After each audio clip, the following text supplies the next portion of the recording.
Okay, so in this video we'll be taking a look at the topic of pathogenesis of breast cancer के breast cancer के occurrence में जो pathways involved हैं, जो genetic pathways हैं, जो hormonal influences हैं, जो environmental influences हैं, and the occurring of breast cancer हमने उस पर नज़र डालनी है. So हमने ये कहा कि जो major subtypes हैं breast cancer की जिनको हमने hormone receptors की बेस पे क्लासीफाई किया था या HER2 की प्रेजेंस या एब्सेंस की बेस पे क्लासीफाई किया था, उन तीनों के ना थोड़े डिस्टिंक्ट पाथवेज हैं. पैथोजेनेसिस के पाथवे ना तीनों के डिस्टिंक्ट हैं.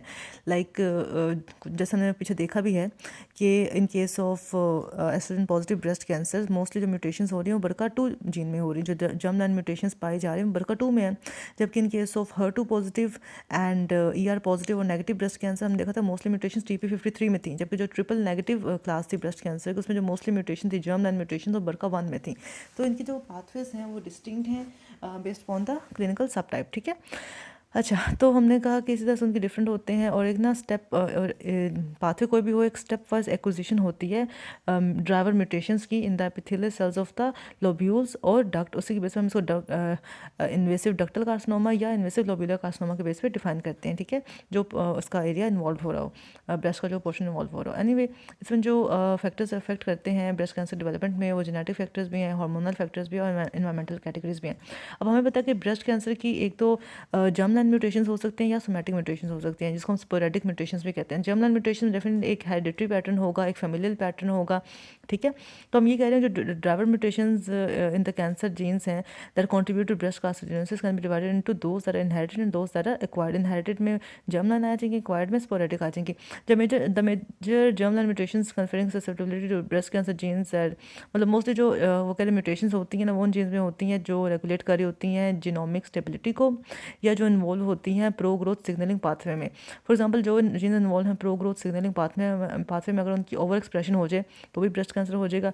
और अगर जो जीन्स इन्वॉल्व हैं to regulate the genomic stability अगर उनमें म्यूटेशन हो जाए तो भी ब्रेस्ट कैंसर रिजल्ट करेगा. इस वजह दो इंपॉर्टेंट जर्म लाइन म्यूटेशंस जो दो इंपॉर्टेंट जीन्स में होते हैं उनमें BRCA1 और BRCA2 जीन्स हैं जिनका आपने नाम पहले सुना भी होगा. ये दरअसल ट्यूमर सप्रेसर जीन्स हैं और अगर इनकी दोनों अलील्स इनएक्टिवेट हो जाएं जर्म लाइन वे में ही हेरिडिटरी वे में ही तो ब्रेस्ट कैंसर रिजल्ट करता है. ठीक है. दोनों अलील्स का डिफेक्टिव या इनएक्टिवेटेड होना ज़रूरी है. फिर हम ये कहते हैं कि जो BRCA1 और BRCA2 जीन्स हैं उन्हें ऐसे प्रोटीन्स को इनकोड करना होता है जो हमें चाहिए होती हैं for the repair of certain kinds of DNA damage. तो डेफिनेटली अगर BRCA1 और BRCA2 नहीं होगी तो DNA डैमेज रिपेयर नहीं होगा तो अनकंट्रोल प्रोलिफरेशन शुरू हो जाएगी सेल्स की. और BRCA1 और BRCA2 को हम जर्म लाइन म्यूटेशंस देखते भी हैं, ब्रेस्ट कैंसर में भी देखते हैं और सीरस ओवेरियन कैंसर में भी देखते हैं. ठीक है. इसकी अकरेंस वहाँ पर भी होती है. अच्छा, बाकी हम ये कह रहे हैं कि जो एज ऑफ इंसिडेंस है ब्रेस्ट कैंसर वो मोस्ट 70 ईयर्स ऑफ एज में होते हैं. एंड हमने पहले देखा भी है कि जो BRCA2 म्यूटेशन है mostly estrogen positive breast cancer में मिलती हैं और ये इसका कोई रीज़न नहीं है, बस यही है कि फेमिलियरली ऐसा चलता आ रहा है. और जो BRCA1 म्यूटेशंस हैं वो हमें मोस्टली ट्रिपल नेगेटिव कैंसर्स में मिलती हैं. जबकि जो TP53 म्यूटेशंस हैं ये हमें मोस्टली सेकेंड कैटेगरी में मिलती हैं जो कि हमारे पास HER2 positive and ER positive और नेगेटिव कैटेगरी होती है. ठीक है. और जो TP53 होती है जीन्स को हम गार्डियन ऑफ द जीनोम भी कहते हैं. ये भी अगेन ट्यूमर सप्रेसर जीन है. ठीक है. अच्छा, इसके अलावा हमें P10 में भी म्यूटेशन मिल सकती है जो कि एक नेगेटिव रेगुलेटर होता है pro growth signalling pathway PI3 AKT. तो जो PI3 के AKT पाथवे है ना ये एक प्रो ग्रोथ पाथवे है और इसकी इनहिबिटरी जीन होती है P10 जीन. तो इसमें भी म्यूटेशन हो सकती है. ठीक है. अच्छा, तो TP53 में भी होती है, P10 में भी होती है, लेकिन BRCA2 और BRCA1 ज़्यादा इंपॉर्टेंट है. ठीक है. तो ये सारी होगी जो फेमिलियल या जर्म लाइन म्यूटेशंस हो सकती हैं जिन जीन्स में ये वो हैं. ठीक है. BRCA1 BRCA2 TP53 and P10. तो ये बात होगी.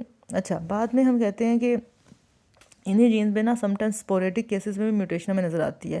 फॉर एग्जांपल सोमैटिक म्यूटेशन अगर BRCA1 और BRCA2 में हो वो मतलब मोस्ट कॉमनली तो नहीं होते लेकिन रेयरली ना स्पोरेडिक कैंसर्स में भी हमें BRCA1 और BRCA2 में म्यूटेशन नज़र आती है. BRCA1 इनएक्टिवेटेड होती है मोस्टली ट्रिपल नेगेटिव में. ठीक है. ट्रिपल नेगेटिव में हमें BRCA1 में म्यूटेशन मिलती है लेकिन जो most of the somatic mutation है ना जो most of the sporadic mutation है वो हमें TP53 जीन से मिल रही हैं. ठीक है. और पर्टिकुलर जो ट्रिपल नेगेटिव है उसमें तो मतलब होती ही खाली TP53 में है म्यूटेशंस. जबकि जो है हमारे पास HER2 पॉजिटिव ट्यूमर्स जो कि सेकंड कैटेगरी के ट्यूमर थे उसमें हमें PI3 के AKT में भी मिल रही हैं और साथ में TP53 में भी मिल रही हैं. और जो हमारे पास एस्ट्रोजन पॉजिटिव थे उसमें भी यही है कि PI3 के AKT पाथवे में भी म्यूटेशंस हैं और साथ में हमारे पास TP53 में भी म्यूटेशंस हैं। तो बस इस वाले पूरे पैराग्राफ का मतलब ये है कि जर्मलाइन म्यूटेशन हमें BRCA1 में मिलती हैं, BRCA2 में मिलती हैं, TP53 में मिलती है और P10 में मिलती हैं। BRCA1 में मिलती हैं ट्रिपल नेगेटिव कैंसर में, BRCA2 में मिलती हैं एस्ट्रोजन पॉजिटिव में, और TP53 में मिलती हैं सेकंड कैटेगरी में। ये बात होगी। दूसरी बात हमने ये कि जो स्पोरेडिक म्यूटेशन है वो हमें मिलती है मोस्टली TP53 जीन में। TP53 जीन सोलली अगर खाली TP53 की बात की जाए तो ट्रिपल नेगेटिव में खाली TP53 में म्यूटेशन होती है। अगर बात की जाए हमारे पास एस्ट्रोजन पॉजिटिव की, HER2 पॉजिटिव की, उसमें हम देखते हैं कि TP53 के साथ साथ PI3 के AKT पाथवे में भी म्यूटेशन होती है। बस ये इतनी सी बात है पूरे पैराग्राफ में।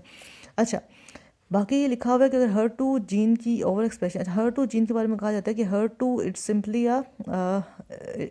It's a receptor tyrosine kinase. ठीक है, HER2 एक रिसेप्टर टायरोसिन काइनेज है और ये प्रमोट करता है, ये जो रिसेप्टर टायरोसिन काइनेज है ये प्रमोट करता है सेल प्रोलिफरेशन को और अपोज करता है अपोप्टोसिस को और स्टिमुलेट करता है RAS पाथवे को, तो और PI3 की AKT पाथवे। तो किसी भी वजह से HER2 की जीन की ओवर एक्सप्रेशन हो या एम्प्लीफिकेशन हो जाए तो भी कैंसर रिजल्ट करता है। ठीक है, तो एक तो रिसेप्टर्स का मसला, साथ में HER2 जीन की भी ओवर एक्सप्रेशन का मसला है, क्योंकि ये एक RAS का एक्टिवेटर है, अपोप्टोसिस को इनहिबिट कर रहा है और साथ में ये प्रमोट कर प्रोलिफरेशन को।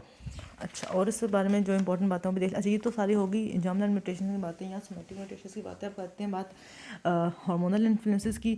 तो ईस्ट्रोजन्स का बहुत इंपॉर्टेंट रोल है in the proliferation of cells, क्योंकि हम ही कहते हैं जो ईस्ट्रोजन हार्मोन है ये प्रमोट करता है production of certain growth factors like transforming growth factor alpha, platelet derived growth factor, इसको PDGF भी कहते हैं, फाइब्रोब्लास्ट ग्रोथ फैक्टर FGF। तो PDGF platelet derived growth factor, fibroblast derived growth factor या फाइब्रोब्लास्ट ग्रोथ फैक्टर, और साथ में transforming growth factor alpha. तो ये डिफरेंट ग्रोथ फैक्टर्स की प्रोलिफरेशन कराता है, उनकी प्रोडक्शन ज़्यादा करता है, और इन ग्रोथ फैक्टर्स ज़्यादा होने से भी ट्यूमर की डेवलपमेंट होगी फ्रॉम पैराक्राइन और ऑटोक्राइन पाथवेज।